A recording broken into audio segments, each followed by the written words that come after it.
ಅಧರ್ಮಕ್ಕೆ ಜಯ ಇಲ್ಲ. ಯಾವಾಗಲೂ ಧರ್ಮನ ಲೇಸ. ಕೃಷ್ಣ ಹೇಳ್ತಾನೋ ಧರ್ಮ ರಕ್ಷತೆ ರಕ್ಷತ. ಧರ್ಮರಾಜ ಹೇಳ್ತಾನೋ ಸತ್ಯಮೇವ ಜಯತೆ ಜಯತೆ. ಸತ್ಯನ ದೇವರು, ಸತ್ಯ ಬಿಟ್ಟ ದೇವರು ಇಲ್ಲ. ಸತ್ಯ ಯಾವ ಮಾತಾಡ್ತಾನೋ ದೇವ್ರು ಹಾಕ.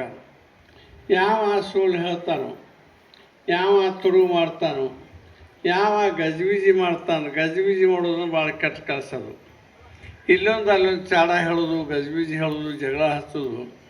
ಇನ್ನೂ ಒಬ್ಬ ತುಡು ಮಾಡೋ ಪಾಡ ಅವನು ಹೊಟ್ಟು ಇಲ್ಲದಕ್ಕೆ ಏನೋ ಒಂದು ತುಡು ಮಾಡಬಹುದು. ದೇಶಗಳಿಗೆ ಮನಸ್ಸುಗಳಿಗೆ ಜಗಳ ಹಚ್ಚಿ ನಮ್ಮ ದೇಶವನ್ನು ಹಾನಿ ಮಾಡ್ತಾನೋ, ಆತ್ಮಶಾಂತಿ ಹಾನಿ ಮಾಡ್ತಾನೆ. ಆತ್ಮಶಾಂತಿ ಹಾನಿ ಮಾಡುವಂಥ ಗಜಿಬಿಜಿ ಜನರಿಗೆ ಬರ್ತದ ಅಂದಾನು. ಯಾವ ಬರ್ತ ಅಂತೇಳಿ ಬರ್ದಾನು? ಚನ್ನ ಬಸನ್ನ ಭೂಪ ಚನ್ನ ಬಸನ್ನ ಬರ್ತಾನ ಅಂತ ಹೇಳ್ತಾನೆ. ಇದರಲ್ಲದ ಏನು ಹೇಳ್ತಾನೋ ಭೂಪ ಬರ್ತಾನ ಅಂತ ಹೇಳ್ತಾನೆ. ಮುಸಲ್ಮಾನ ಒಳಗೆ ಹೇಳ್ತಾನೋ ಬಾಪ ಬರ್ತಾನ ಅಂತ ಹೇಳ್ತಾನೆ. ನಿಮ್ಮ ಅಪ್ಪ ಬರ್ತಾನೋ ಭೂಪ ಬರ್ತಾನೋ ಅಂತ ಹೇಳುವಾಗು ಆ ಸತ್ಯವಾದಂಥ ಸದಾಶಿವನ ಮಾತು ಕಳೆದ ನಾವಿನ್ನೂ ಅದನ್ನು ಮಾತತ್ರ ಆಡಾಕತ್ತೀವಿ. ಯಾವ ಸುಳ್ಳು ಹೇಳ್ತಾನೋ ಅವನ ಮಾತು ಸಿತ್ತು ಕೊಟ್ಟು ಕೇಳಾಕತ್ತೀವಿ ನಾವು. ಯಾವ ಸತ್ಯ ಹೇಳ್ತಾನೋ, ಯಾವ ವಾದ ಬುದ್ಧಿ ಹೇಳ್ತಾನೋ, ಯಾವ ಬಡದ ಬುದ್ಧಿ ಹೇಳ್ತಾನೋ ಅವನ ಮಾತು ಸತ್ಯ ಇರ್ತಾವೆ. ಸತ್ಯ ತಿಳ್ಕೊಳಂಗಿಲ್ಲ. ಅದಕ್ಕೆ ನಮ್ಮ ಸಾಹೇಬರು ಒಮ್ಮೊಮ್ಮೆ ಅಂಥ ಅತಿ ಕೆಟ್ಟ ಮಂದಿಗೆ ಅವ್ರು ಬೂಟ್ಗಾಲ ಇಡ್ತಾವೆ. ಅಂದಾಗ ಅವ್ರು ಹಾದಿ ಬರ್ತಾವೆ. ಅದಕ್ಕಾಗಿ ಮುಳ್ಳಿಗೆ ಮುಳ್ಳ ಬೇಕು. ಮುಳ್ಳ ಬೆಣ್ಣೆ ಹೆಚ್ಚು ಹೋಗಂಗಿಲ್ಲ.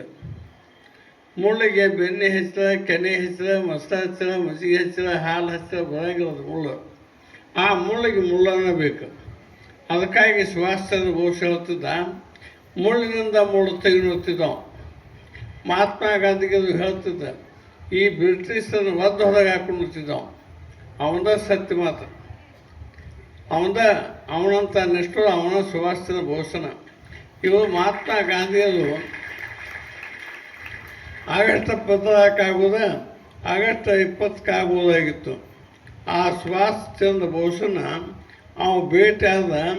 ಅವನು ನಾವು ಹೇಳ್ತೀವಿ ಅಂಥೇಳಿ ಬ್ರಿಟಿಷರಿಗೆ ಹೇಳಿದ್ದು ತಪ್ಪ ನಾವು ಹೇಳ್ದ. ಅದಕ್ಕಾಗಿ ಒಂದು ದೊಡ್ಡ ತಪ್ಪು ಮಾಡ್ಯಾರ. ಇನ್ನೊಂದು 4 ವರ್ಷ ಮುಂದೆ ಹೋಗೋದಕ್ಕೆ ಇಡೀ ದೇಶದ ತೂಕನ ಸುಭಾಷ್ ಚಂದ್ರ ಬೋಸಿದ್ದು. ಸುಭಾಷನ್ನು ಕಳ್ಕೊಂಡು ದೇಶಿಗೆ ಎದ್ಕೊಂಡು ಏನು ಮಾಡೋದು? ಗಡ ಅಲ ಶಿವಗೆ ಎಲ್ಲ ಆತು.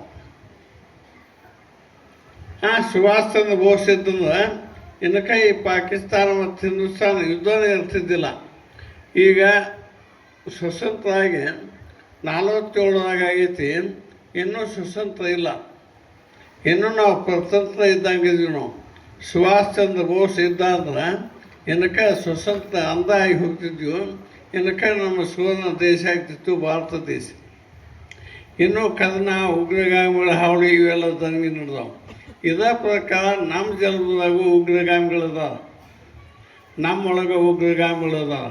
ಕಾಮ, ಕ್ರೋಧ, ಲೋಭ, ಮದ, ಮತ್ಸರ ಅವೇನು ಗುಣ ಅದಾವು. ಆ ಗಜಿಬಿಜಿ ಎಲ್ಲ ಉಗ್ರಗಾಮಿಗಳ. ಆ ಉಗ್ರಗಾಮಿಗಳನ್ನು ನಮ್ಮ ಒಳಗಿಂದ ಹೊರಗೆ ಹಾಕಿ ನಮ್ಮ ಮನ ಅನ್ನುವಂಥ ಮನೆ ಶಾಂತಿ ಮಾಡ್ಕೋಬೇಕಾದ್ರೆ ಈ ಗಜಿಬಿಜಿ ಜನ ಎಲ್ಲ ನಾಶ ಆಗಬೇಕು.